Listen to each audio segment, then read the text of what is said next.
Hi friends, అందరికీ నమస్తే. Welcome to my channel. Friends, మన కృష్ణానది అయితే బాగా ఉధృతంగా ప్రవహిస్తుందండి. పూర్తిగా అన్ని లాగులు అయితే ఎత్తేసారు. గరిష్టంగా మనకి కృష్ణా రివర్కి విజయవాడ కరకట్ట వైపు కట్టిన వాల్స్కి పైదాకా వచ్చినాయండి. దాదాపు 2 అడుగులు అయితే పూర్తిగా నిండిపోయి అవతల మన బందర్ రోడ్డు కట్టకైతే నీళ్ళు అయితే తాకే అవకాశం ఉందండి. మనకి ఈ మధ్యకాలంలోనే ఈ గోడ అనేది పూర్తి చేశారు. దానివల్ల ఇళ్లలోకి నీళ్లు లేకుండా కొంచెం సురక్షితంగా అయితే ఉన్నారు. కృష్ణలంక, రాణిగారి తోట సంబంధించిన ఇళ్లలోకి అయితే మనకి కరకట్టమ్మటి ఇబ్బంది లేకుండా అయితే ప్రస్తుతానికి అయితే మనకి చాలా సేఫ్టీగా ఉన్నారు జనాలు అయితే. ఫ్రెండ్స్, ఇదైతే బాగా వేగంగా ఉధృతంగా బాగా ప్రవర్తిస్తుందండి. నీళ్ళు బాగా ఫ్లోటింగ్ ఎక్కువ ఉందండి. దాదాపు ఇవాళ ఒక్కరోజే 7 లక్షల క్యూసెక్ల వాటర్ పైనుంచి విడుదల చేశారు.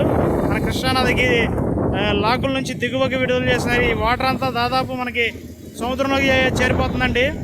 మన ఇక్కడ అంశల దీవి దగ్గర దివిసీమ కింద మన సముద్రంలోకి అయితే కలుస్తుంది వాటర్ అంతా. చూడండి ఫ్రెండ్స్, ఎలా ఎంత అద్భుతంగా కనబడుతుందో. మొత్తం జలమయం అయిపోయింది నది అంతా. ఒకప్పుడు రోజు వేసవి కాలంలో ఎండ ఎక్కువగా ఉన్నప్పుడు అయితే ఇదంతా ఇసుక దెబ్బలు తేలిపోయి బాగా ఎక్కువగా ఫ్లోటింగ్ అయితే ఇసుక బాగా రవాణా జరిగేది. అలాంటిది ఇసుక కనుమరుగైపోయి మొత్తం వాటర్ మయమైపోయింది అనమాట. అంత ఫ్లోటింగ్ అయితే వాటర్ వస్తుంది ఫ్రెండ్స్. దీనివల్ల ఏంటంటే ఎంత అయితే ఇసుక తీసారో అంతకు డబుల్ 4 ఇంతలు అయితే ఇసుక మళ్ళీ ఈ వాటర్కి కొట్టుకొస్తూ ఉంటుంది ఫ్రెండ్స్. మనకి ఇక్కడైతే వాటర్ సదుపాయం బాగా ఉంది.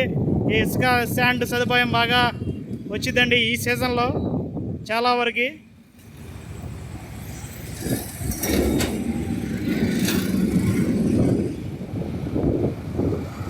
కనకదుర్గ వారధి అనమాట. ఇది వారధి నుంచి మనం వెళ్తుంటే విజయవాడ టు గుంటూరు వెళ్ళే హైవే అనమాట. చూడండి ఫ్రెండ్స్,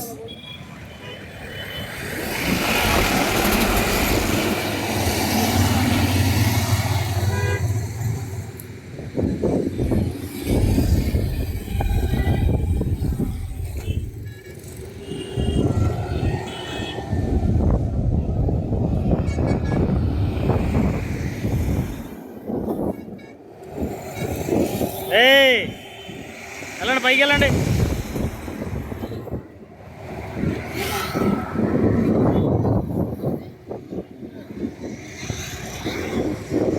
ఓకే ఫ్రెండ్స్, ఇప్పుడే లైటింగ్స్ అయితే వేసారండి. చాలా అద్భుతంగా కనపడుతున్నాయి ఇక్కడ లైటింగ్ ఫోక్స్ అనేది.